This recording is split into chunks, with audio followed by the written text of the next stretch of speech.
Hello बच्चों, आज हम स्टार्ट कर रहे हैं साइंस का एक चैप्टर जो कि क्लास 9th का है, वर्क एंड एनर्जी।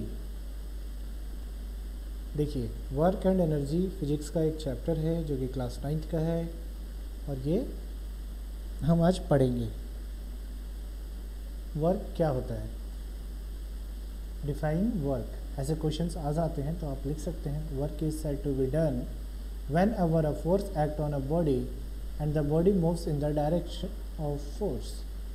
मतलब यहाँ बताया गया है कि यदि आप किसी ऑब्जेक्ट के ऊपर फोर्स लगाते हैं और वो उसी डायरेक्शन में मूवमेंट्स करती है तो आप उसे क्या कह सकते हैं कि वर्क हो रहा है।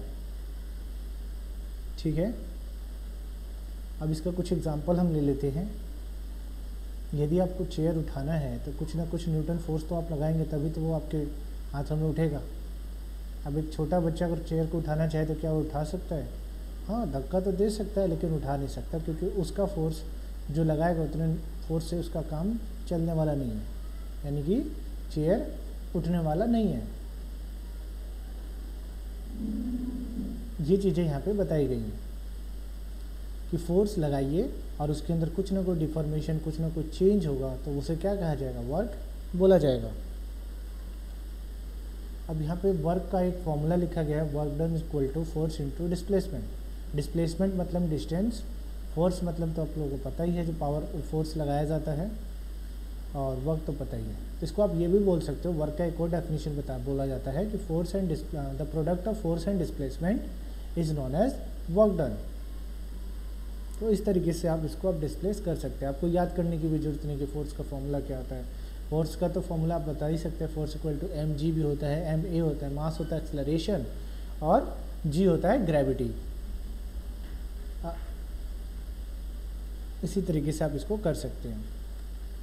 नेक्स्ट आपको मैं यहाँ पे बताना चाहूँगा कि conditions, the condition need to satisfied for work done. अब कैसे पता चलेगा कोई वर्क डन हुआ है? पहला चीज़ तो फोर्स एक्ट होना चाहिए बॉडी के ऊपर, मतलब फोर्स लगना चाहिए बॉडी के ऊपर, तभी वर्क डन होगा।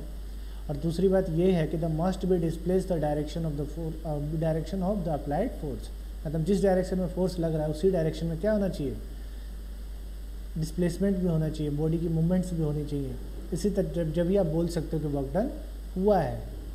अब वर्क डन में भी देखिएगा, आप लोग को आगे जो वीडियो आएगी उसमें मैं बताऊंगा कि पॉजिटिव वर्क डन क्या होता है, नेगेटिव वर्क डन क्या होता है, जीरो वर्क डन क्या होता है। इसके बारे में हम आगे पढ़ेंगे। इस चैप्टर में बस इंट्रोडक्शन ही होगा आपको।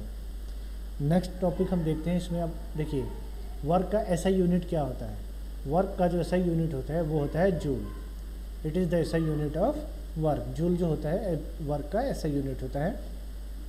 और 1 joule of work is said to be done whenever a force of 1 newton displace a body through a distance of 1 metre is its on direction. मतलब बोला गया है कि 1 न्यूटन फोर्स आप एक डायरेक्शन में लगा रहे हैं और वो बॉडी 1 मीटर डिस्प्लेस कर जाती है, यानी कि फोर्स लगा 1 न्यूटन, तो फोर्स हो गया F, और मीटर में डिस्प्लेस हुआ 1 मीटर, तो ये सेकंड हो गया, मतलब S से जो आप डिनोट करते हैं डिस्प्लेसमेंट हो गया। और बॉडी की जो मास थी वो कितनी थी? 1 kg थी, यानी कि वो 1 किलो का वस्तु 1 न्यूटन फोर्स लगाने पे 1 मीटर यदि डिस्प्लेस होता है, जरूरी नहीं है कि 1 ही किलो होगा, वो कितने भी किलो का हो, उससे कोई फ़र्क नहीं पड़ता है। बस यदि आप फोर्स जितना न्यूटन लगा रहे हैं उसके हिसाब से उसके अंदर डिस्प्लेसमेंट होना चाहिए। इसी प्रकार इसी को हम क्या कहते हैं? 1 जूल वर्क बोलेंगे, मतलब 1 जूल काम हुआ है।